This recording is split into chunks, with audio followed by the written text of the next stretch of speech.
کہ جب جناب موسیٰ کو اللہ نے کہا جاؤ، یہ فرعون جو ہے یہ بڑا سرکش ہو گیا ہے، انہو طغا، یہ بڑا باغی ہو گیا، بڑا سرکش ہو گیا ہے، اور جا کے اسے ہمارا پیغام پہنچاؤ اور ہمارا اس کو یہ بتاؤ کہ وہ اللہ نہیں ہے، وہ معبود نہیں ہے، وہ لائق پرستش نہیں ہے، ہم لائق پرستش ہیں۔ جناب موسیٰ جانے لگے تو اللہ نے کہا کہ موسیٰ تنہا نہ جانا، ہم سے مدد مانگ کر جانا، ہم سے مدد لے کر جانا۔ اللہ مدد دینا چاہتا ہے کس کو؟ اپنے مشن پہ جانے والے مخصوص نبی کو، اور جب نبی کو کہہ رہا ہے کہ ہم سے مدد لے کے جاؤ، تو اب جیسے ہی نبی نے چاہا کہ اللہ سے مدد مانگے تو اللہ نے کہا نہیں اے موسیٰ، اپنی طرف سے کوئی لفظ نہ کہنا، ہم بتائیں گے کہ ہم سے کیسے مدد مانگی جائے، ہم بتائیں گے کہ ہم سے کیسے مدد مانگی جائے۔ جناب موسیٰ نے ہاتھ اٹھا دیے، اللہ نے کہا ہم الفاظ کہہ رہے ہیں، تم دہراتے جانا۔ جناب موسیٰ دہراتے گئے، وہاں سے آواز آ رہی تھی، کہو رب اشرح لی صدری ویسر لی امری واحلل عقدۃ من لسانی یفقہوا قولی واجعل لی وزیرا من اہلی ہارون اخی اشدد بہ ازری۔ پروردگار اللہ کہہ رہا ہے کہ ایسے کہو کہ بار لا میرے سینے کو کشادہ کر دے، میری زبان کی گرہ کو کھول دے، میرے قول کو آسان بنا دے، اور میرے لیے ایک وزیر مقرر کر، اور وہ وزیر کوئی باہر سے نہ ہو، میرا ہی اپنا بھائی ہو۔ سلامت رہیں آپ۔ وَاجْعَلْ لِي وَزِيرًا مِّنْ أَهْلِي، میرے لیے ایک وزیر قرار دے، من اہلی، جو میرے اہل سے ہو۔ یعنی یہ کاش کے بعد پہنچ جائے، جناب موسیٰ کے ذریعے سے اللہ نے پیغام پہنچا دیا، وَاجْعَلْ لِي وَزِيرًا مِّنْ أَهْلِي۔ اللہ کہہ رہا ہے کہ ہم سے ایسے دعا مانگنا، تو اے پروردگار میرے لیے وزیر قرار دے، میری کمر کا بوجھ اٹھانے والا قرار دے، اور باراللہ وہ باہر سے نہ ہو، وہ میرے گھر سے ہی ہو، اور میرا بھائی ہی ہو، اور وہ ہارون ہو۔ ایسا نہ ہو کہ اگر کہہ دیتے بھائی تو نہ معلوم کتنے بھائی بن جاتے کہ ہم ہیں۔ سلامت رہے۔ تو اب یہاں ایک سنت الہیہ قرار پا گئی، اور وہ سنت الہیہ یہ قرار پائی کہ جس میں خود اللہ نے سورہ نساء میں ارشاد فرما دیا ہے کہ لن تجد لسنت اللہ تبدیلا، تم اللہ کی سنت میں، فطرت میں کبھی تبدیلی نہیں پاؤ گے۔ تو اللہ کی سنت جناب موسیٰ کے دور میں یہ قرار پا گئی کہ جب بھی نبی کا کوئی وصی ہوگا، کوئی جانشین ہوگا، کوئی خلیفہ ہوگا، تو اہل بیت میں سے ہوگا اور بھائی ہی ہوگا۔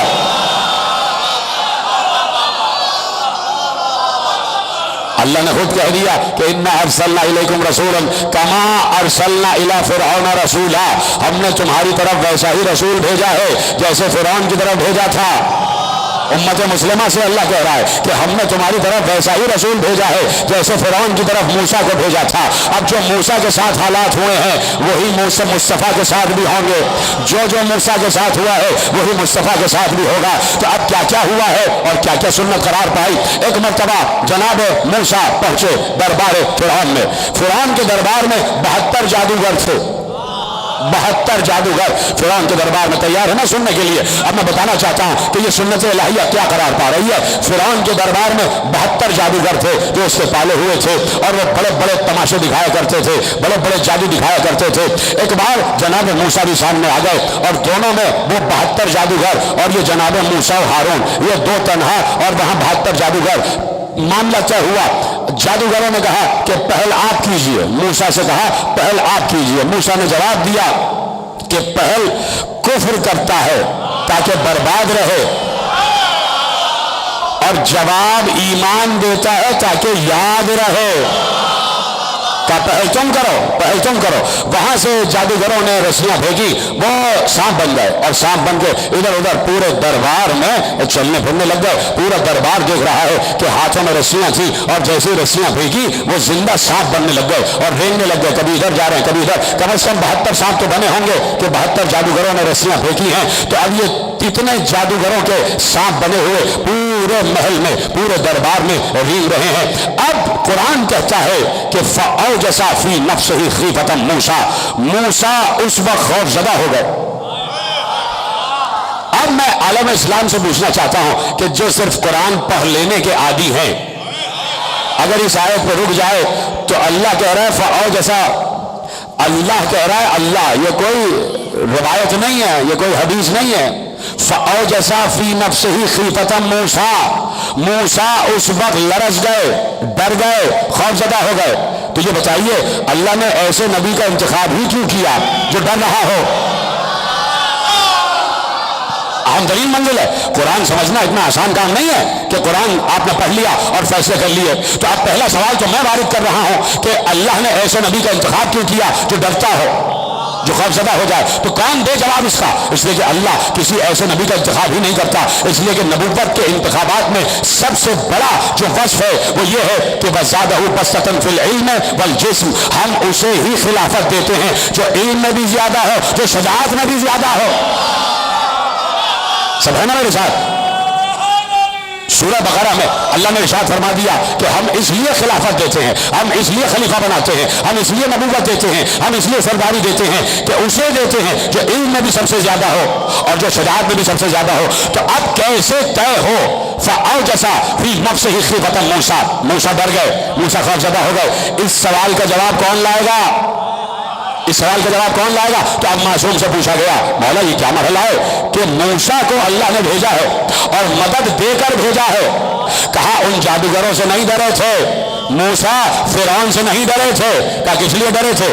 کہا موسیٰ کو یہ خدشہ ہو گیا تھا کہیں ایسا نہ ہو یہ پورا دربار ان جادوگروں سے متاثر ہو کر ان کے دین پر دین نہ لے آئے، ان کے دین پر ایمان نہ لے آئے۔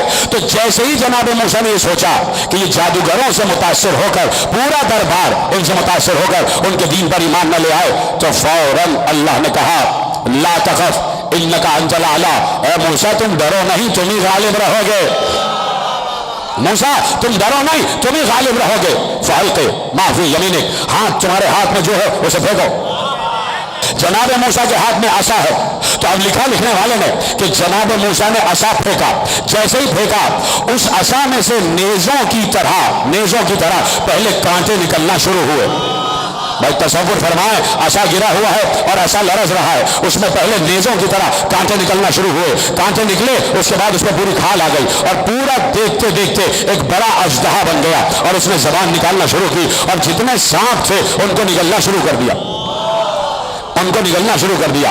جیسے ہی ان 72 جادوگروں نے دیکھا کہ جناب موسیٰ نے جو عصا پھینکا ہے وہ عصا اژدہا بن گیا اور ان 72 جتنے سانپ ہیں سب کو نگلنا شروع کر دیا، تو اب قرآن نے کہا فَأُلْقِيَ السَّحَرَةُ سُجَّدًا قَالُوا آمَنَّا بِرَبِّ الْعَالَمِينَ رَبِّ ہارون وَموسیٰ، سارے کے سارے جادوگر سجدے میں گرے اور گرنے کے بعد کہا ہم ایمان لائے عالمین کے رب پر۔ ختم ہو گئی بات، یہی تک آپ کو لانا تھا۔ 2 جگہ یہ آیت ہے جس کے لیے میں نے زحمت دی، ایک ہے سورہ اعراف اور ایک ہے سورہ طٰہٰ۔ سورہ طٰہٰ میں 2 جگہ یہ آیت ہے فَأُلْقِيَ السَّحَرَةُ سُجَّدًا قَالُوا آمَنَّا بِرَبِّ الْعَالَمِينَ رَبِّ ہارون وَموسیٰ، یہ سورہ طٰہٰ ہے۔ اور وہ سورہ اعراف فَأُلْقِيَ السَّحَرَةُ ساجدین قَالُوا آمَنَّا بِرَبِّ الْعَالَمِينَ رَبِّ موسیٰ وہارون۔ نہیں، آپ نے بھی شاید غور کر کے آیت نہیں سنی۔ ایک آیت میں ہارون کا نام پہلے ہے، موسیٰ کا بعد میں ہے، ایک میں موسیٰ کا نام پہلے ہے، ہارون کا بعد میں ہے۔ بھائی اسی کو تو قرآن فہمی کہتے ہیں، اسی کو تو قرآن فہمی کہتے ہیں کہ ایک ایک لفظ پر غور کیا جائے کہ سارے جادوگر سجدے میں گر گئے۔ تو جیسے ہی سجدے میں گرے تو سب نے اسی وقت ایمان قبول کیا۔ سامنے فرعون بیٹھا ہوا تھا۔ صاحب تفسیر کشاف لکھتے ہیں کہ سب کے سب سجدے میں گر گئے لیکن فرعون ایمان نہیں لایا۔ تو کہا وجہ کیا ہے؟ کہا وجہ یہ ہے کہ فرعون جاہل تھا۔ سلامت رہے، جملہ آپ تک پہنچ گیا۔ کہا فرعون جاہل تھا۔ جیسے ہی سب سجدے میں گرے تو فرعون نے دوسرا لفظ کہا تم ہارون اور موسیٰ کے رب پہ ایمان لے آئے اور مجھ سے پوچھا بھی نہیں، مجھ سے پوچھے بغیر موسیٰ اور ہارون کے رب پر ایمان لے آئے۔ تو ایک بار صاحب تفسیر کشاف علامہ زمخشری کا جملہ آپ کے حوالے کر رہا ہوں، انہوں نے کہا کہ لم يرفعوا رؤوسهم حتى رأوا الجنہ۔ اب یہ ہے جملہ اس کے لیے زحمت دے رہا ہوں۔ کہا وہ سارے کے سارے جادوگر سجدے میں گر گئے اور اس وقت تک سجدے سے سر نہ اٹھایا جب تک اپنا مقام جنت میں نہ دیکھ لیا۔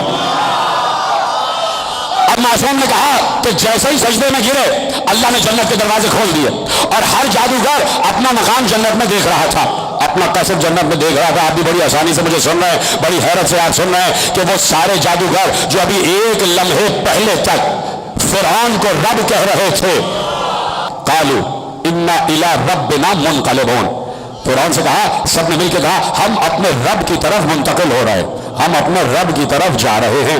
بات ہی ختم ہو گئی اور عالم اسلام نے اس بات پر غور ہی نہیں کیا کہ ابھی ایک لمحہ ہوا تھا، ایک لمحہ ہوا تھا، یہ سارے جادوگر سجدے میں گر گئے اور موسیٰ اور ہارون کے رب پر ایمان لے آئے۔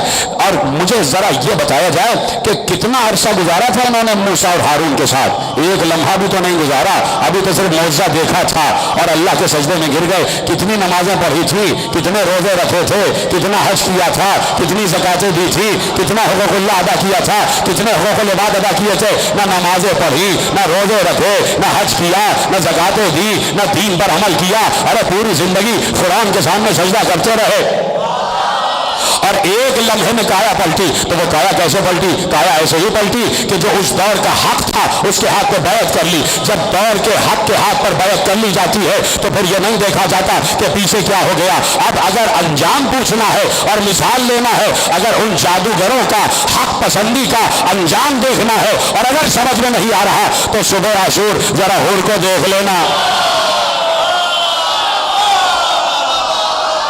تو وہ کہتے کہ عالمین کے رب پر ایمان لے آؤ، وہ رب جو موسیٰ کا بھی رب ہے، تو ہو جاتا لا الہ الا اللہ موسیٰ کلیم اللہ، کلمہ پورا ہو گیا تھا یا نہیں؟ خدا کے لیے غور کریں بھائی، انہوں نے کہہ دیا لا الہ الا اللہ موسیٰ کلیم اللہ، کلمہ پورا ہو گیا تھا، لیکن اللہ نے کہا ہمیں ناقص کلمہ نہیں چاہیے جب تک ہارون کی ولایت کا اقرار نہ ہو جائے۔ جو کام ہے ید بیضا جناب موسیٰ، عصا جناب موسیٰ، محنت کریں جناب موسیٰ، جادوگروں سے مقابلہ کریں جناب موسیٰ، گفتگو کریں جناب موسیٰ، جو کچھ ہے محنت جناب موسیٰ کی۔ ہارون تو ایک طرف کھڑے ہوئے ہیں، نہ ہارون نے تلوار نکالی ہے، نہ عصا پھیلایا ہے، نہ ید بیضا ہے، نہ زبان کی گرا، کچھ بھی نہیں۔ ہارون تو ایک طرف کھڑے ہوئے ہیں، کا کچھ بھی نہ کرے ولی، لیکن ولی ہے تو اقرار ولایت ضروری ہے۔ ارے بھائی ہارون نے نہ وہاں تلوار نکالی نہ گفتگو کی، تب اتنا بڑا مرتبہ ہے، اور جو نبی کے آگے سینہ سپر بھی ہے، بدر میں بھی لڑ رہا ہے، احد میں بھی لڑ رہا